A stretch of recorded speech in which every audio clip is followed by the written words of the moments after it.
আসসালামু আলাইকুম প্রিয় দর্শক। তীব্র বিদ্যুৎ সংকটে বিপর্যস্ত দেশের জনজীবন। ঘন ঘন লোডশেডিং এর কারণে ব্যাহত হচ্ছে সাধারণ মানুষের জীবনযাত্রা, ক্ষতিগ্রস্ত হচ্ছে ব্যবসা বাণিজ্য এবং শিক্ষা। কেন এই সংকট আর এর সমাধানই বা কি? চলুন জানার চেষ্টা করি আজকের এই প্রতিবেদনের মাধ্যমে। আমি আপনাদের সাথে আছি মোহাম্মদ আলী হোসেন। তাহলে শুরুতেই দেশের বিদ্যুৎ উন্নয়ন বোর্ড এবং পল্লী বিদ্যুতায়ন বোর্ডের বিভিন্ন সময় তথ্য ও গণমাধ্যমের প্রতিবেদন বিশ্লেষণ করে বিগত এক দশকে 2016 থেকে 2026 সাল পর্যন্ত বাংলাদেশের গ্রামীণ জনপদে লোডশেডিং এর একটি নির্ভরযোগ্য চিত্র তুলে ধরা যাক। এক নজরে বিগত 10 বছরের বার্ষিক গ্রামীণ লোডশেডিং এর চিত্র। 2016 8 থেকে 9 ঘন্টা, 2017 9 থেকে 10 ঘন্টা, 2018 10 থেকে 12 ঘন্টা, 2019 12 থেকে 13 ঘন্টা, 2020 4 থেকে 5 ঘন্টা। কোভিড-19 মহামারীর কারণে কলকারখানা বন্ধ থাকায় বিদ্যুতের বাড়তি চাপ ছিল না। 2021 আবারও 8 থেকে 10 ঘন্টা, 2022 10 থেকে 12 ঘন্টা। ইউক্রেন যুদ্ধ ও ডলার সংকট শুরু, তেল গ্যাস ভিত্তিক কেন্দ্রগুলো বন্ধ হতে থাকে। 2023 14 থেকে 16 ঘন্টা। এক দশকের মধ্যে সবচেয়ে খারাপ পরিস্থিতি, তীব্র দাবদাহ ও কয়লা সংকট চরম ভোগান্তি। 2024 8 থেকে 10 ঘন্টা। জ্বালানি সংকটের ধারাবাহিকতা ও গ্রীষ্মকালে গ্রামীণ ফিডারে ব্যাপক লোডশেডিং। 2025 সরকারের রদবদলে ইন্টারিম সরকার ভারতের আদানি বকেয়া পরিশোধ করলে বিদ্যুৎ কিছুটা স্বাভাবিক হয়, তবে নির্বাচনের পরে আবারও সেই ধারাবাহিকতায় চলতে থাকে। বিএনপি সরকার সন্ধ্যা 7টায় মার্কেট দোকানপাট বন্ধ করেও বিদ্যুৎ সমস্যা সমাধান করতে নিশ্চিত হচ্ছে। দর্শক, তাহলে চলুন দেখে আসি আমাদের এত সমস্যা কোথায়, আমাদের উৎপাদন কত, বন্টন কত, আর চাহিদাই বা কত, সে আসল চিত্র তুলে ধরছি।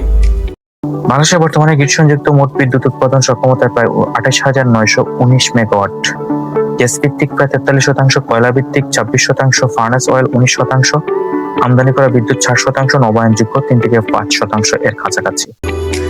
বাংলাদেশের বিদ্যুৎ উন্নয়ন বোর্ড এবং পাওয়ার গ্রিড কোম্পানি বাংলাদেশের দৈনিক গ্রিড ও উৎপাদন বিবরণী অনুযায়ী বর্তমান রিয়েল টাইম পরিস্থিতি তুলে ধরা হলো। আজকের মোট চাহিদা, দিনের পিক আওয়ারে বিকেলে চাহিদা থাকে প্রায় 14,000 থেকে 14,500 মেগাওয়াট এবং সন্ধ্যার পিক আওয়ারে রাত 8টা থেকে 11টা পর্যন্ত সর্বোচ্চ চাহিদা পৌঁছায় 5,800 থেকে 16,500 মেগাওয়াটে। আজকের প্রকৃত উৎপাদন বলতে গেলে চাহিদা অনুযায়ী বর্তমানে প্রতিদিন সর্বোচ্চ উৎপাদন করা সম্ভব হচ্ছে 12,500 থেকে 14,800 মেগাওয়াট পর্যন্ত। বর্তমানে ঘাটতি এবং সংকট, দিনের বিভিন্ন সময়ে দেশ জুড়ে ঘাটতির পরিমাণ দাঁড়াচ্ছে 1,000 থেকে 1,800 মেগাওয়াট, তবে গত 11 আগস্ট 2024 রেকর্ড পরিমাণ বিদ্যুৎ বিভাগ দ্বারা 3,500 মেগাওয়াটেরও বেশি। দুপুর থেকে বিকেল এই সময় তীব্র গরমের কারণে বিদ্যুতের চাহিদা প্রায় 14,000 মেগাওয়াট ছাড়িয়ে যায়, কিন্তু গ্যাস ও কয়লা সংকটের কারণে উৎপাদন 12,500 মেগাওয়াটের কাছাকাছি আটকে থাকায় প্রায় 1,500 মেগাওয়াট ঘাটতি তৈরি হয়। সন্ধ্যা থেকে মাঝরাত এই সময় চাহিদা সর্বোচ্চ 16,000 মেগাওয়াটের উপরে পৌঁছায়। ভারত থেকে বিদ্যুৎ আমদানি এবং তেল ভিত্তিক কিছু কেন্দ্র পুরোদমে চালিয়ে উৎপাদন সর্বোচ্চ 14,800 মেগাওয়াট পর্যন্ত ছাড়া সম্ভব হলেও প্রায় 1,200 থেকে 1,800 মেগাওয়াট ঘাটতি বা সংকট থেকেই যায়। আমাদের কাগজে কলমে বিদ্যুৎ কেন্দ্রের সর্বোচ্চ সক্ষমতা প্রায় 29,593 মেগাওয়াট হলেও জ্বালানি, গ্যাস ও কয়লা সংকটের কারণে অর্ধেকেরও বেশি কেন্দ্র অলস বসে আছে। ফলে এই 16,000 মেগাওয়াটের চাহিদাই পূরণ করতে গিয়ে সরকারকে নাজেহাল হতে হচ্ছে। এবার এই অল্প বিদ্যুৎ নিয়ে গ্রাম ও শহরের মধ্যে চলছে বন্টন বৈষম্য। চরম এই বৈষম্য নিয়ে আলোচনা করা যাক। বাংলাদেশের বিদ্যুৎ ব্যবস্থাপনায় শহর ও গ্রামীণ জনপদের মধ্যে বন্টন বৈষম্য একটি চিরস্থায়ী বাস্তব সমস্যা। বিদ্যুৎ সংযোগ পাওয়া আর নিরবচ্ছিন্ন বিদ্যুৎ পাওয়া এক কথা নয়। জাতীয় গ্রিডে যখনই বিদ্যুৎ ঘাটতি বা সংকট তৈরি হয়, তার সিংহভাগ দখল গ্রামীণ জনপদকে সহ্য করতে হয়। জাতীয় গ্রিডে যখন বিদ্যুতের ঘাটতি থাকে, যেমন 1,500 মেগাওয়াট, তখন বিদ্যুৎ বিতরণ সংস্থাগুলো শহরে, বিশেষ করে রাজধানী ঢাকা এবং বড় বড় বিভাগীয় শহরগুলোকে লোডশেডিং মুক্ত রাখার চেষ্টা করে। ঢাকা বা চট্টগ্রামে যখন দিনে 1 থেকে 2 ঘন্টা বা ক্ষেত্র বিশেষে কোনো লোডশেডিংই থাকে না, তখন একই সময়ে গ্রামীণ এলাকায় 12 থেকে 14 ঘন্টা, এমনকি 18 ঘন্টাও বিদ্যুৎ থাকে না। নীতিগত অগ্রাধিকার ভিআইপি এলাকা, গুরুত্বপূর্ণ সরকারি দপ্তর, বড় হাসপাতাল এবং বাণিজ্যিক কেন্দ্র সচল রাখার যুক্তি দেখিয়ে শহরকে অগ্রাধিকার দেওয়া হয়। ফলে ঘাটতির পুরো চাপটি গিয়ে পড়ে পল্লী বিদ্যুতের বোর্ডের গ্রামীণ ফিডারগুলোর উপর। দেশের মোট বিদ্যুৎ গ্রাহকের প্রায় 75 থেকে 80% পল্লী বিদ্যুতের আওতাধীন, যা মূলত গ্রামীণ জনগোষ্ঠী, কিন্তু মোট উৎপাদিত বিদ্যুতের অর্ধেকেরও কম বরাদ্দ দেওয়া হয় এই বিশাল গ্রামীণ জনগোষ্ঠীর জন্য। অন্যদিকে ঢাকা শহরের 2 বিতরণ সংস্থা ডিপিডিসি ও ডিসকো এবং অন্যান্য শহরের বিতরণ সংস্থাগুলো মোট গ্রাহকের একটি ছোট অংশ হয়েও সিংহভাগ বিদ্যুৎ ভোগ করে। এখানে শেষ নয়, এছাড়া মেরামত বৈষম্য তো আছেই। শহরে কোনো ট্রান্সফরমার নষ্ট হলে বা তার ছিঁড়লে দ্রুততম সময়ে মেরামত করা হয়, কিন্তু গ্রামাঞ্চলে একটি ট্রান্সফরমার বিকল হলে বা লাইন ক্ষতিগ্রস্ত হলে তা ঠিক করতে 24 থেকে 72 ঘন্টা পর্যন্ত সময় লেগে যায়। এবার আসি চরম বাস্তবতায়, কেন আমাদের এত সমস্যা? তার বড় কারণ হচ্ছে বিদ্যুৎ চুরি। সেই চিত্রই এবার তুলে ধরছে। বিদ্যুৎ খাতে গ্রাহকদের সাধারণত চোরেরা মিটার রিডিং এবং বিতরণ লাইনে কারসাজি করে, যে সরাসরি বিদ্যুৎ বা ওয়াট চুরি করে তাকে কারিগরি ভাষায় সিস্টেম লস বা নন টেকনিক্যাল লস বলা হয়। এই চুরিগুলো সাধারণত বিদ্যুৎ অফিসের অসৎ কর্মকর্তা, কর্মচারী ও লাইনম্যানের প্রত্যক্ষ বা পরোক্ষ সহায়তায় হয়ে থাকে। কিভাবে হয় তা একটু বলছি। বুকিং বা ডাইরেক্ট লাইন সর্বোচ্চ প্রচলিত পদ্ধতি। এটার বাস্তব প্রমাণ খুঁজতে হলে আপনাকে যেতে হবে টাকার বস্তিগুলোতে। দেখতে পাবেন হুকিং সিস্টেমের দুর্নীতি। পাশাপাশি পুরো দেশে ব্যাটারি চালিত টমটম ও অটোরিকশা এই সমস্যার বড় একটি কারণ। প্রধান সঞ্চালন লাইনের খুঁটি বা ওভারহেড কেবল উপর সরাসরি হুক বা পরিবাহী তার ফেলে বিদ্যুৎ সংযোগ নেওয়া হয়। এই বিদ্যুৎ কোনো মিটারের ভেতর দিয়ে যায় না, ফলে চোরেরা যত ওয়াট বা কিলোওয়াট বিদ্যুৎই ব্যবহার করুক না কেন তা মেইন গ্রিড থেকে গায়েব হয়ে যায়, কিন্তু কোনো বিল ওঠে না। অ্যানালগ মিটারের গতি ধীর করতে শক্তিশালী নিউডিয়ামিয়াম চুম্বক বাইরে থেকে ধরে রাখা হয়, যা ভেতরের চাকা ঘোরার গতি কমিয়ে দেয়। বিদ্যুৎ অফিসের অসৎ কর্মচারীদের ঘুষ দিয়ে মিটারের অফিসিয়াল সিলিকেটে ভেতরের গিয়ার বা সার্কিট ওলটপালট করে দেওয়া হয়, যাতে বিদ্যুৎ বেশি পড়লেও রিডিং খুব কম ওঠে। ডিজিটাল বা প্রিপেড মিটারের ভেতর কারেন্ট ঢোকার ইন এবং বের হওয়ার আউট যে টার্মিনাল থাকে, সেখানে একটি কুপন বা জাম্পার দিয়ে শর্ট সার্কিট করে দেওয়া হয়। এর ফলে কারেন্ট বা ওয়াট সরাসরি ঘরের লোডে চলে যায়। মিটারের ভেতরে সেন্সর বা চিপ সেটি গণনা করতে পারে না। একটি সচল মিটারে বিদ্যুৎ আসার জন্য ফেজ এবং ফিরে যাওয়ার জন্য নিউট্রাল তারের প্রয়োজন হয়। চোরেরা মিটারের আসা মেইন নিউট্রাল তারটি কেটে বা খুলে দেয় এবং ঘরের ভেতরে আলাদাভাবে মাটির নিচে রড পুঁতে শক্তিশালী কৃত্রিম আর্থিং তৈরি করে সেটিকে নিউট্রাল হিসেবে ব্যবহার করে। এর ফলে ফেজ দিয়ে কারেন্ট ঘরে ঢুকলে নিউট্রাল দিয়ে মিটার ফেরত যায় না। পুরনো বা সাধারণ মানের মিটারে এই ট্রিক কাটানো হলে মিটার বা চাকা বা রিডিং পুরোপুরি বন্ধ হয়ে যায়, অথচ ঘরে এসি, ফ্রিজ সব চলতে থাকে। সিটি এবং পিটি কারসাজি। বড় শিল্প কারখানার চুরি। বড় বড় কলকারখানা এবং বাণিজ্যিক ভবনে যেখানে প্রচুর ওয়াট, মেগাওয়াট বা কিলোওয়াট বিদ্যুৎ লাগে, সেখানে সরাসরি মিটার লাগানো যায় না। যেখানে বিদ্যুৎ মাপার জন্য কারেন্ট ট্রান্সফরমার সিটি এবং পটেনশিয়াল ট্রান্সফরমার পিটি ব্যবহার করা হয়। অসৎ শিল্প মালিকরা বিদ্যুৎ বিভাগের টেকনিশিয়ানদের বড় অঙ্কের টাকা দিয়ে এই সিটি এবং পিটির রেশিও পরিবর্তন করিয়ে দেন। অর্থাৎ কারখানা যদি 1000 ওয়াট বিদ্যুৎ ব্যবহার করে, সিটি পিটি কারসাজির কারণে মিটারের রিডিং উঠবে মাত্র 100 বা 200 ওয়াট। বাকি বিশাল অঙ্কের ওয়াট স্রেফ হাওয়া হয়ে যায়। লাইনের ক্ষেত্রে এই চুরি করা হয়। মিটারের 3টি ফেজের মধ্যে যে কোনো একটি বা 2টি ফেজের কানেকশন আলাদা করে দেওয়া হয় বা ভেতরে রিলে নষ্ট করে দেওয়া হয়। এর ফলে গ্রাহক 3টি ফেজ থেকেই বিদ্যুৎ সুবিধা পান, কিন্তু মিটার মাত্র একটি ফেজের রিডিং রেকর্ড করে। বাকি 2 ফেজের শত শত ওয়াট বিদ্যুৎ চুরি হয়ে যায়। দুঃখজনক বিষয় হচ্ছে এর ক্ষতিকর প্রভাব আমাদের উপরই পড়ছে। এই ধরনের রিডিং বা ওয়াট চুরির ফলে বিতরণ সংস্থাগুলো যেমন আরইবি ও বা ডিসকো গ্রাহকদের সরবরাহ করা মোট বিদ্যুতের বিপরীতে বিল আদায় করতে পারে না। এই ঘাটতি পূরণের জন্য পরবর্তীতে সরকার বিদ্যুতের দাম বাড়িয়ে দেয়, যার খেসারত দিতে হয় সৎ ও সাধারণ গ্রাহকদের। এছাড়া লাইনে অতিরিক্ত ও অবৈধ লোড পড়ার কারণে ট্রান্সফরমার বিস্ফোরণ ও শর্ট সার্কিট থেকে অগ্নিকাণ্ডের ঘটনা ঘটে। আবাসিক এলাকা এবং হাসপাতাল বা ফায়ার সার্ভিসের মতো জরুরি সেবা খাতগুলোকে বঞ্চিত করে বাণিজ্যিক প্রতিষ্ঠান, শিল্প কারখানা কিংবা বিশেষ প্রভাবশালী জনে বিদ্যুৎ সরবরাহ সচল রাখার নীতিগত ও বন্টন বৈষম্য বাংলাদেশ বিদ্যুৎ সংকটের অন্যতম প্রধান কারণ।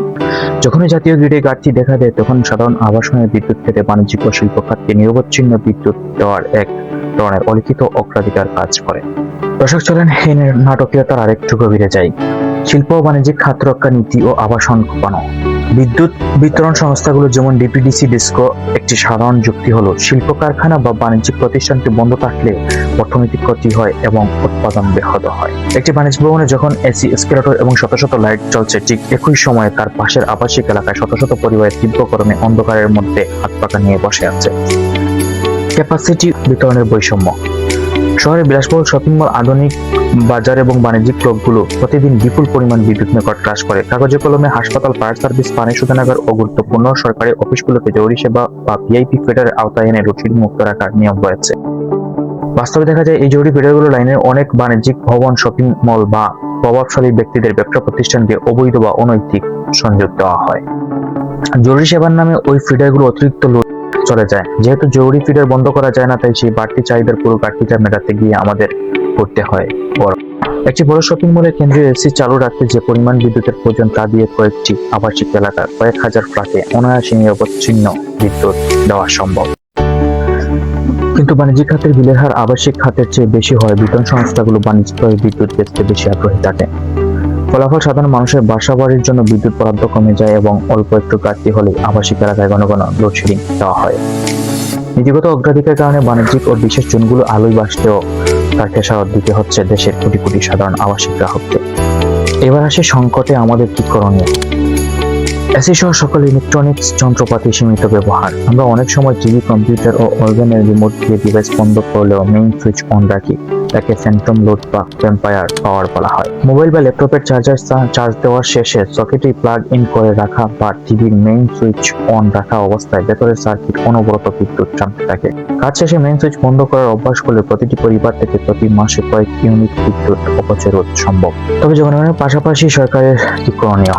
বেশিরভাগ বড় সরকারি অফিস, সচিবালয় বা মন্ত্রীদের দপ্তরে এসি বা শীতাতপ নিয়ন্ত্রিত যন্ত্র 18 বা 20 ডিগ্রি সেলসিয়াসে দিয়ে রাখা হয়, যার ফলে কম্প্রেসর অনবরত চলায় বিপুল পরিমাণ ওয়াট বিদ্যুৎ অপচয় হয়। এগুলো বন্ধ করতে হবে। প্রতিটি মন্ত্রণালয়, সরকারি অধিদপ্তর এবং বড় বাণিজ্যিক প্রতিষ্ঠানের জন্য মাসিক বিদ্যুৎ ব্যবহারের একটি সর্বোচ্চ সীমা বা ক্যাপ নির্ধারণ করে দেওয়া উচিত। কোনো অফিস আগের মাসের চেয়ে বেশি বিদ্যুৎ খরচ করলে বা অযৌক্তিক বিদ্যুৎ বিল তুললে সংশ্লিষ্ট আমলা বা প্রশাসনিক কর্মকর্তার কাছে জবাবদিহিতা চাইতে হবে। প্রতি বছর সরকারি অফিসগুলোতে এনার্জি অডিট বা বিদ্যুৎ সাশ্রয় অডিট করা বাধ্যতামূলক করা দরকার। দেশের জনগণ গরমে অতিষ্ঠ হলে সরকারি বা আমলারা বা এমপি মন্ত্রীরা এসি ব্যবহার করতে পারবেন না। এই সুযোগ সুবিধা সরকার ও জনগণের জন্য সমান হতে হবে, তাহলে এর সমাধান আসতে পারে। জনগণের উচিত নানানভাবে সচেতন ভূমিকা পালন করা। বিদ্যুৎ খাতের প্রাতিষ্ঠানিক বৈষম্য, দুর্নীতি এবং বর্তমান সংকট থেকে উত্তরণের জন্য সরকারি কেবল সাময়িক জোড়াতালি দেওয়া বন্ধ ও দীর্ঘমেয়াদী এবং টেকসই নীতিগত পরিবর্তন আনা উচিত। বিদ্যুৎ উন্নয়ন বোর্ড এবং বিশেষজ্ঞদের বিভিন্ন সুপারিশ আলোকে সরকারের জরুরি যে পদক্ষেপগুলো নেওয়া উচিত তা এখানে তুলে ধরা হলো। কয়লা ও গ্যাস আমদানির জন্য ডলার তহবিল নিশ্চিত করা। বিদ্যুৎ সংকটের মূল কারণ বিদ্যুৎ কেন্দ্রের অভাব নয়, বরং জ্বালানি সংকট। ক্যাপাসিটি চার্জ বা বসে থাকা ভাড়া চুক্তি বাতিল ও পুনর্বিন্যাস। বছরের পর বছর বিদ্যুৎ উৎপাদন না করে বেসরকারি বিদ্যুৎ কেন্দ্রগুলো আইবিপি যে হাজার হাজার কোটি টাকা কেন্দ্র ভাড়া দেওয়া হচ্ছে তা বন্ধ করা জরুরি। চুক্তি নবায়নের সময় নো ইলেকট্রিসিটি নো পেমেন্ট, বিদ্যুৎ না দিলে কোনো টাকা নেই নীতি কঠোরভাবে কার্যকর করতে হবে। যেসব অদক্ষ ও পুরনো তেল ভিত্তিক বিদ্যুৎ কেন্দ্র অলস বসে টাকা নিচ্ছে সেগুলো দ্রুত চুক্তি বাতিল করা উচিত। এতে সরকারের হাজার হাজার কোটি টাকা সাশ্রয় হবে, যা জ্বালানি কিনতে ব্যবহার করা যাবে। দায়মুক্তি আইন স্থায়ীভাবে বাতিল ও টেন্ডার প্রক্রিয়া বাধ্যতামূলক করা। বিদ্যুৎ খাতের আমলাতান্ত্রিক চুরি ও দুর্নীতি বন্ধের প্রথম শর্ত হচ্ছে স্বচ্ছতা। বিদ্যুৎ ও জ্বালানি দ্রুত সরবরাহ বৃদ্ধি বিধান বিশেষ আইন এর মতো বিতর্কিত আইন পুরোপুরি বাতিল করে যে কোনো নতুন বিদ্যুৎ কেন্দ্র বা সঞ্চালন লাইনের কাজ উন্মুক্ত আন্তর্জাতিক দরপত্র বা ওপেন টেন্ডারের মাধ্যমে দিতে হবে। এতে ওভার ইনভয়েসিং, মূল্য বাড়িয়ে দেখানো এবং পছন্দের কোম্পানিকে কাজ দেওয়ার সুযোগ বন্ধ হবে। শহর ও গ্রামের বিদ্যুৎ বণ্টনের বৈষম্য দূরীকরণ। নীতিগত সংস্কার। জাতীয় গ্রিডের প্রার্থী থাকলে তার পুরো চাপ গ্রামের উপর চাপানোর বর্তমান নীতি পরিবর্তন করা দরকার। বিদ্যুৎ বিভাগকে একটি সুনির্দিষ্ট রেশনিং গাইডলাইন তৈরি করতে হবে। দেশে যদি 10% বিদ্যুৎ প্রার্থী থাকে, তবে ঢাকা শহরে 10% এবং গ্রামেও 10% লোডশেডিং হবে। এমন সমবন্টন নীতি বাস্তবায়ন করা উচিত। শহরকে সম্পূর্ণ লোডশেডিং মুক্ত রেখে গ্রামের ফিডারগুলো ঘন্টার পর ঘন্টা বন্ধ রাখা নীতি বন্ধ করতে হবে। গ্রামীণ বিতরণ ও সঞ্চালন অবকাঠামোর আধুনিকায়ন। উৎপাদন বাড়লেও গ্রামাঞ্চলের বিতরণ লাইনের দুর্বলতার কারণে বিদ্যুৎ বিভ্রাট ঘটে। পল্লী বিদ্যুৎ বোর্ডের আওতাধীন গ্রামীণ সব সাবস্টেশন, পুরনো ট্রান্সফরমার এবং সঞ্চালন তারগুলো দ্রুত আপগ্রেড বা আধুনিকায়ন করতে হবে। ঝড় বৃষ্টিতে লাইন ট্রিপ করা কমানোর জন্য আন্ডারগ্রাউন্ড কেবলিং বা আধুনিক ট্রিপিং সিস্টেম চালু করা দরকার। এবার আসছি এর স্থায়ী সমাধানে সরকারের করণীয় কি সেই বিষয়ে আমার মতামত জানাতে। জ্বালানি আমদানির উপর নির্ভরতা কমাতে দেশীয় উৎসের দিকে নজর দিতে হবে। বিদ্যুৎ ভবনের আমলা থেকে শুরু করে মাঠ পর্যায়ে কর্মকর্তা কর্মচারীদের দুর্নীতি বন্ধ করতে হবে। সরকারকে বিদ্যুৎ খাতকে ব্যবসা ও লুটের খাত হিসেবে না দেখে কৌশলগত জাতীয় সেবা হিসেবে বিবেচনা করতে হবে। আমদানি নির্ভরতা কমিয়ে দেশীয় গ্যাস অনুসন্ধান করতে হবে। বাংলাদেশের বিদ্যুৎ ও জ্বালানি সংকটের টেকসই ও দীর্ঘমেয়াদী সমাধানের প্রধান চাবিকাঠি হলো দেশীয় গ্যাস অনুসন্ধান ও উত্তোলন বৃদ্ধি করা। কারণ আমদানিকৃত তরলীকরণ প্রাকৃতিক গ্যাস এলএনজির উপর অতিরিক্ত নির্ভরতাই আমাদের ডলার সংকট এবং বিদ্যুৎ উৎপাদনের ঘাটতির মূল কারণ। বিশেষজ্ঞদের মতানুযায়ী স্থলভাগ ও সমুদ্রভাগে দেশীয় গ্যাসের অনুসন্ধান ও উৎপাদন বাড়াতে সরকারের জরুরি ভিত্তিতে যে পদক্ষেপগুলো নেওয়া উচিত তা আলোচনা করা হলো। বঙ্গোপসাগরে বাংলাদেশের বিশাল সামুদ্রিক সীমানা থাকলেও সেখানে গ্যাস অনুসন্ধানের কাজ বছরের পর বছর জিমিয়েছিল। মিয়ানমার ও ভারতের তাদের সমুদ্রসীমায় বিপুল গ্যাস আবিষ্কার করলেও আমরা পিছিয়ে আছি। আন্তর্জাতিক তেল গ্যাস কোম্পানিগুলো আইওসি আকর্ষণ করতে আকর্ষণীয় শর্তযুক্ত model PSC production sharing contract কার্যকর রাখতে হবে। গভীর ও অগভীর সমুদ্রের 26টি ব্লক আন্তর্জাতিক দরপত্র প্রক্রিয়া দ্রুত শেষ করে বহুজাতিক কোম্পানিগুলোকে যেমন সেভরন, এক্সনমোবিল এবং ইনপেক্স দিয়ে দ্রুত ত্রিমাত্রিক সাইসমিক সার্ভে এবং কূপ খনন শুরু করতে হবে। বাংলাদেশের স্থলভাগের গ্যাস ক্ষেত্রগুলো বেশিরভাগই উপরের স্তরে 3000 থেকে 3500 মিটার গভীরতায় অনুসন্ধান করা হয়েছে। এর নিচে আরও গভীর স্তরে 4500 মিটারের বেশি বিপুল গ্যাস থাকার সম্ভাবনা রয়েছে, যাকে টাইট গ্যাস বা গভীর গ্যাসের স্তর বলা হয়। তিতাস, রশিদপুর বা কৈলাস টিলার মতো পুরনো ও সচল গ্যাস ক্ষেত্রগুলোকে নিচে গভীর অনুসন্ধান কূপ খনন করতে হবে। আধুনিক দিক এবং উচ্চ প্রযুক্তি ব্যবহার করে স্থলভাগের এই সম্ভাবনাকে কাজে লাগানো দরকার। রাষ্ট্রীয় অনুসন্ধান সংস্থা বাপেক্স দক্ষ হলেও তাদের বাজেট আধুনিক প্রযুক্তি সম্পন্ন রিগ এবং লুপহোলের সীমাবদ্ধতা রয়েছে। বাপেক্স শুধু রাজনৈতিক সিদ্ধান্ত ব্যবহার না করে একটি স্বায়ত্তশাসিত ও পেশাদার আন্তর্জাতিক মানের কোম্পানিতে রূপান্তর করা উচিত। তাদের জন্য পর্যাপ্ত তহবিল বরাদ্দ দিতে হবে যাতে তারা নিজস্ব উদ্যোগে বছরে অন্তত 10 থেকে 15টি অনুসন্ধান কূপ খনন করতে পারে। প্রয়োজনে জটিল ও ঝুঁকিপূর্ণ কূপ খননের জন্য বাপেক্সের সাথে বিদেশি যৌথ উদ্যোগ জয়েন্ট ভেঞ্চার গঠন করা যেতে পারে। কূপ খননের আগে মাটির নিচে গ্যাসের অবস্থান নিশ্চিত করার জন্য ভূমিকম্প জরিপ বা সাইসমিক সার্ভে অপরিহার্য। পার্বত্য চট্টগ্রাম এবং দেশের উত্তর পশ্চিমাঞ্চলে যেখানে আগে কম অনুসন্ধান হয়েছে, বিস্তীর্ণ এলাকায় দ্রুত ত্রিমাত্রিক বা সাইসমিক সার্ভে সম্পন্ন করতে হবে। জরিপের ডাটা বা তথ্য বিশ্লেষণ করে নতুন নতুন ড্রিলিং সাইট বা কূপের অবস্থান নিশ্চিত করা সম্ভব। অনেক সচল গ্যাস ক্ষেত্রের কূপ পুরনো হয়ে যাওয়ার কারণে সেগুলোর উৎপাদন কমে গেছে বা চাপ হ্রাস পেয়েছে। ওয়ার্কওভার বা সংস্কার প্রক্রিয়ার মাধ্যমে বন্ধ বা জিমিয়ে পড়া কূপগুলো থেকে পুনরায় গ্যাস উৎপাদন শুরু করা সম্ভব।